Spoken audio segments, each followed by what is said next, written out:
The second Anglo Maratha war 1803 to 1805।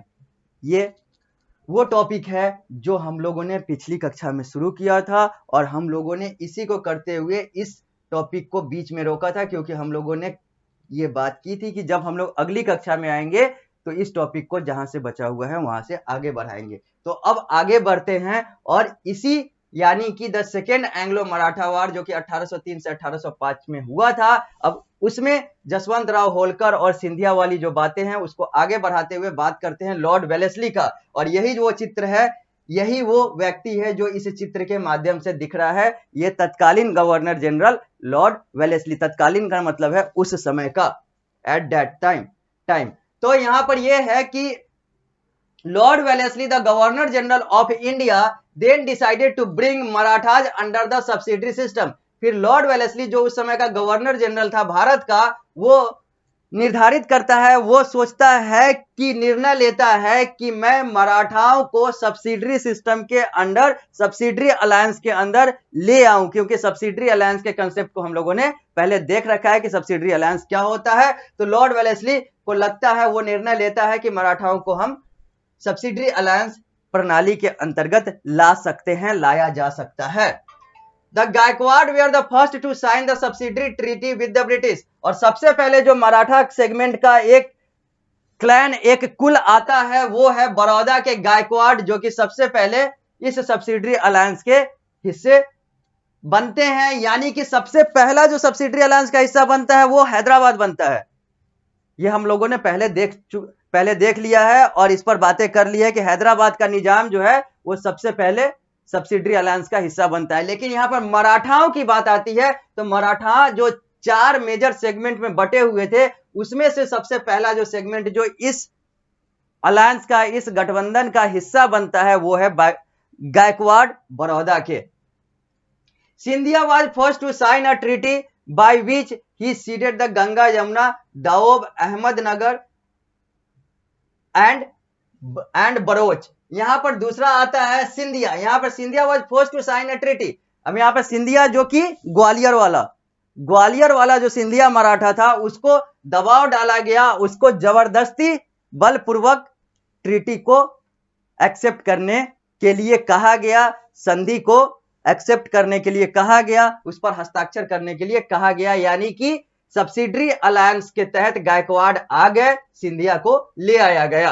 Gaekwad Baroda के, सिंधिया ग्वालियर के। बड़ौदा अभी भारत देश के गुजरात राज्य का हिस्सा है, ग्वालियर भारत देश के मध्य प्रदेश राज्य का हिस्सा है। Scindia was forced to sign a treaty by which he ceded the Ganga, Yamuna, Daob, Ahmednagar and Baloch। और इसके बाद यहां पर गंगा यमुना जो दाओब है, जो क्षेत्र अहमदनगर का है और जो बलोच का है, ये सब जो है, ये सब चीजें जो हैं वो नियंत्रण में ले लिया गया। आगे भोसले, नागपुर वाले Bhosle accepted the overlordship of the British and gave up claim on Cuttack, Balasore and the part of central province now Madhya Pradesh। Bhonsle accepted the overlordship of the British। अब तीसरा जो आता है इस सब्सिडरी अलायंस का हिस्सा बनता है मराठाओं में, वो है भोसले, नागपुर वाले। Bhosle accepted the overlordship of the British, वो एक्सेप्ट कर लेता है and gave up claim on Cuttack. और वो कहता है कि फिर कटक जो कि अभी भारत देश के ओडिशा राज्य का हिस्सा है, उसी के बगल में बालासोर है, और जो सेंट्रल प्रोविंस जिसको अब मध्य प्रदेश कहा जाता है, यहां पर वो अपना दावा पेश करता है। यानी कि नागपुर वाला जो है वो अपने बगल वाला क्षेत्र, अगर आप मैप को देखेंगे, मानचित्र को देखेंगे, तो नागपुर के पास ही ये सारे क्षेत्र हैं, चाहे वो ओडिशा वाला क्षेत्र हो, चाहे वो सेंट्रल प्रोविंस जो अभी मध्य प्रदेश वाला क्षेत्र है, ये सब नागपुर से ज्यादा दूर नहीं है, उसी के आसपास हैं। मध्य प्रदेश ज्यादा नजदीक है और ओडिशा थोड़ा सा आगे है, लेकिन है सब आसपास में ही। क्योंकि और इसी के आधार पर ये जो भोसले है वो कहा कि मैं इन सारे क्षेत्रों पर क्लेम करता हूं। This war dealt a severe blow to the power and prestige of the Maratha. और ये जो युद्ध हुई अंग्रेजों के और मराठाओं के बीच में, इससे मराठाओं के मान सम्मान और हर चीज को बहुत बड़ा क्षति पहुंचा। वो मराठा जो मुगलों के विकल्प माने जा रहे थे, मैं मुगलों का महिमा मंडन नहीं कर रहा हूं, लेकिन यहां पर जो बातें आ रही है जिस रेस्पेक्ट में, वहां पर यह आ रहा है कि मुगल भले ही खराब थे, लेकिन वो अगर खराब थे तो वो एकजुट होकर राज तो कर गए। हम अपने ही देश में एकजुट होकर राज नहीं कर पाए।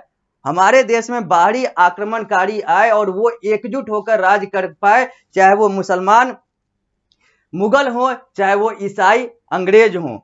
लेकिन हम लोग एज अ हिंदू नेशन, एक हिंदू साम्राज्य जो है वो आपस में बट गया और आपस में लड़ रहा है, और उसी लड़ाई के कारण से कभी अंग्रेज हमारे पर शासन कर गया तो कभी मुगल शासन कर गए, और मुगल से पहले दिल्ली सल्तनत और रजिया सुल्तान वाली बातें, ये सारी चीजें हम लोगों ने देखा है। यानी कि यहां पर ये चीज निष्कर्ष के तौर पर निकाला जा सकता है कि वो मराठा जो भारत पर शासन कर सकते थे वो आपस में ही टूट गए, आपस में ही बट गए, और इसका फायदा अंग्रेजों ने उठाया। और ऐसे फायदे भारत के लिए बहुत सारे लोग, बहुत सारे विदेशी लोग उठाते रहते हैं। ये हम लोगों ने अपने इतिहास में देखा है। This was dealt to severe blow, ये तो बातें हो गई। आगे, Holkar sought refuge in the court of Maharaja Ranjit Singh, the Sikh ruler of Punjab. Holkar sought refuge in the court of Maharaja Ranjit Singh। अब बात आती है महाराजा रंजीत सिंह की। तो महाराजा रंजीत सिंह जो उस समय सिख रूलर थे, यानी कि सिख धर्म के शासक थे, जो पंजाब के थे, वहां पर होलकर जो है वो शरणार्थी के तौर पर चला जाता है, यानी कि Maratha. In the mean time Lord Wellesley was recalled to England, और इसी समय लॉर्ड वेलेस्ली को इंग्लैंड से आदेश आ जाता है कि आप यहां आ जाओ।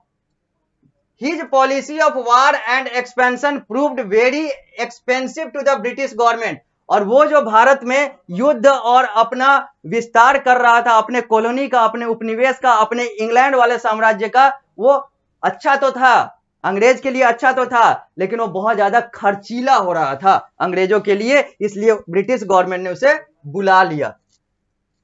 उसके बाद जो नया गवर्नर जनरल बना उसका नाम था George Barlow. The next governor general was George Barlow.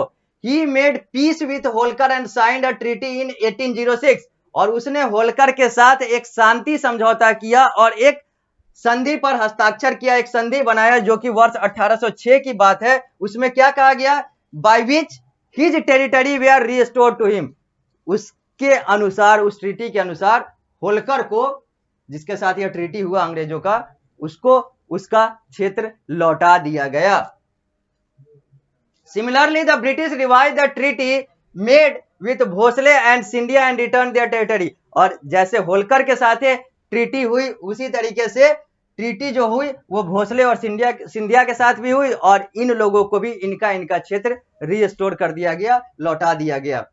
The British once again reverted to the policy of non intervention. The British once again reverted to the policy of non intervention, और फिर उसने वही चीज है कि मैं दखल अंदाजी नहीं करूंगा इस नीति पर, वो अंग्रेजों की बात है कि वो फिर इस पर आया। तो ये सारी चीजें हैं जहां पर हम लोगों ने देखा कि लॉर्ड वेलेस्ली से होते हुए हम लोग जॉर्ज बार्लो तक आते हैं, और यहां पर मराठा जो है वो आपस में टूटता है, मराठा जो है वो आपस में कमजोर होता है।